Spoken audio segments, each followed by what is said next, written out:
capítulo 10. As duas trompetas de prata. Falou mais o Senhor a Moisés, dizendo: Faze duas trompetas de prata, de obra batida as farás, e te serão para a convocação da congregação e para a partida dos arraiais. E quando as tocarem ambas, então toda a congregação se congregará a ti à porta da tenda da congregação. Mas quando tocar uma só, então a ti se congregarão os príncipes, os cabeças dos milhares de Israel. Quando retinindo as tocardes, então partirão os arraiais que, alojados, estão da banda do Oriente. Mas quando a segunda vez retinindo as tocardes, então partirão os arraiais que se alojam da banda do Sul. Retinindo as tocarão para as suas partidas. Porém, ajuntando a congregação, as tocareis, mas sem retinir. E os filhos de Arão, sacerdotes, tocarão as trombetas, e a vós serão por estatuto perpétuo nas vossas gerações.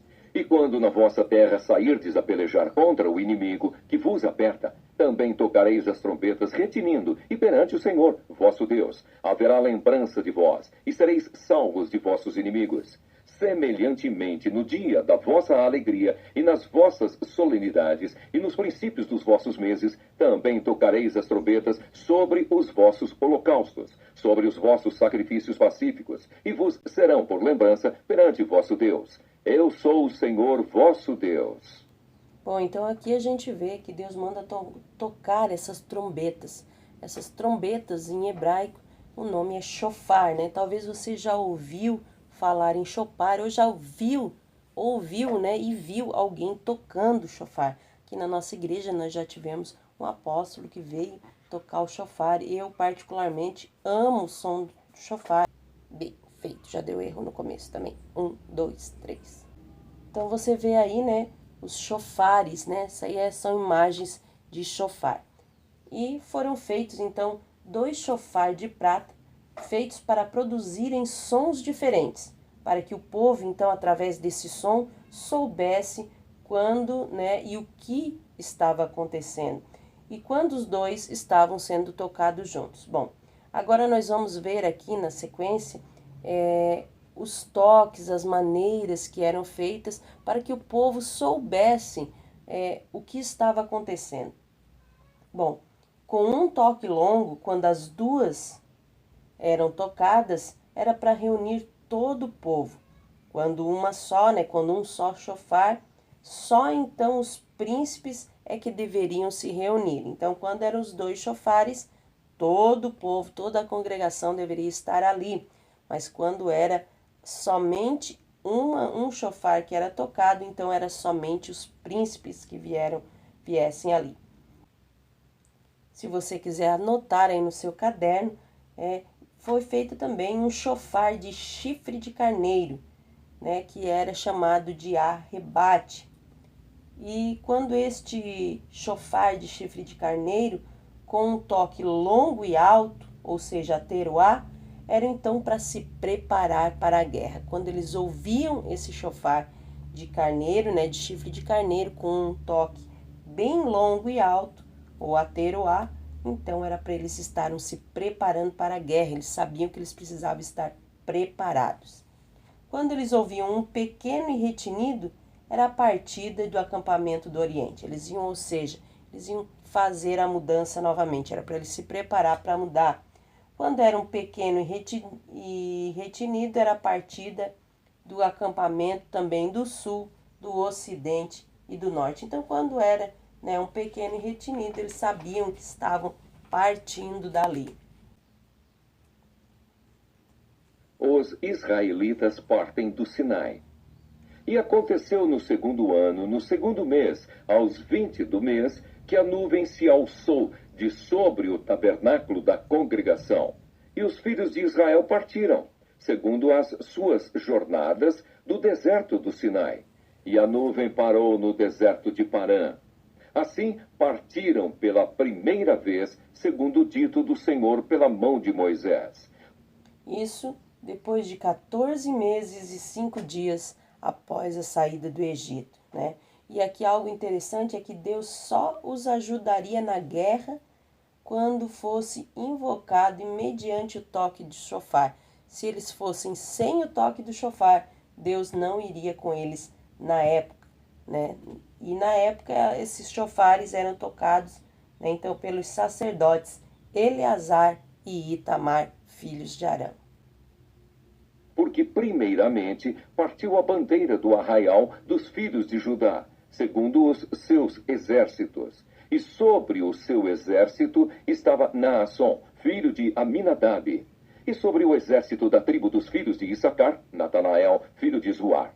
E sobre o exército da tribo dos filhos de Zebulon, Eliabe, filho de Elon. Então desarmaram o tabernáculo, e os filhos de Gerson e os filhos de Merari partiram, levando o tabernáculo. Depois partiu a bandeira do arraial de Ruben, segundo os seus exércitos. E sobre o seu exército estava Elisur, filho de Sedeur. E sobre o exército da tribo dos filhos de Simeão, Selumiel, filho de Zurissadai. E sobre o exército da tribo dos filhos de Gade, Eliasaf, filho de Deuel. Então partiram os coatitas, levando o santuário, e os outros levantaram o tabernáculo enquanto estes vinham.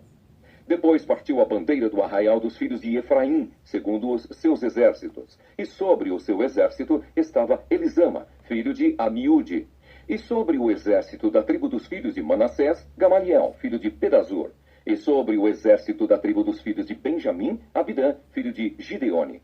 Então partiu a bandeira do arraial dos filhos de Dan, fechando todos os arraiais, segundo os seus exércitos. E sobre o seu exército estava Aiezer, filho de Amisadai. E sobre o exército da tribo dos filhos de Aser, Pagiel, filho de Ocrã.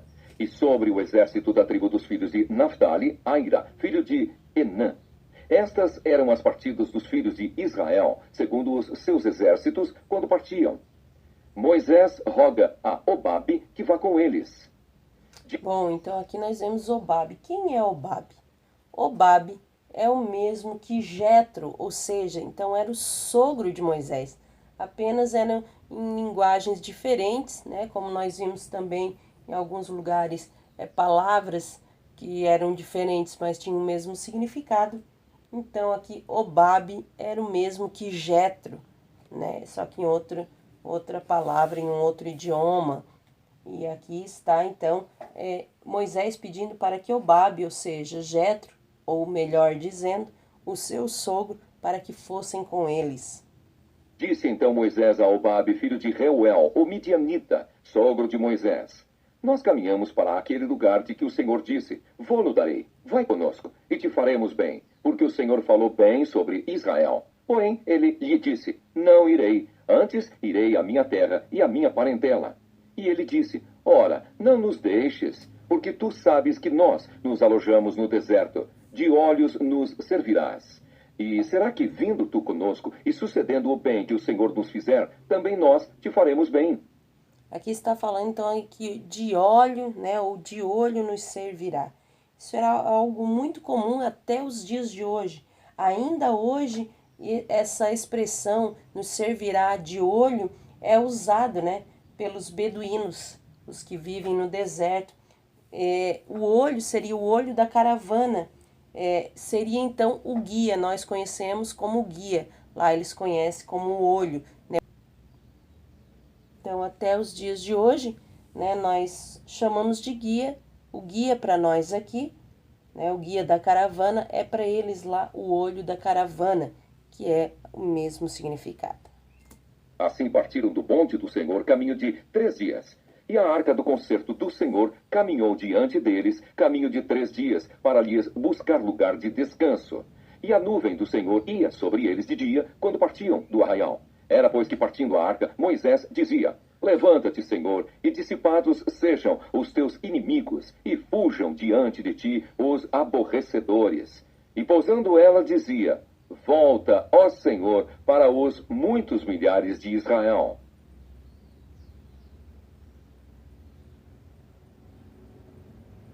Queremos encerrar então este capítulo desejando que Deus abençoe a sua casa, sua vida, sua família, sua saúde, o seu ministério, em nome de Jesus.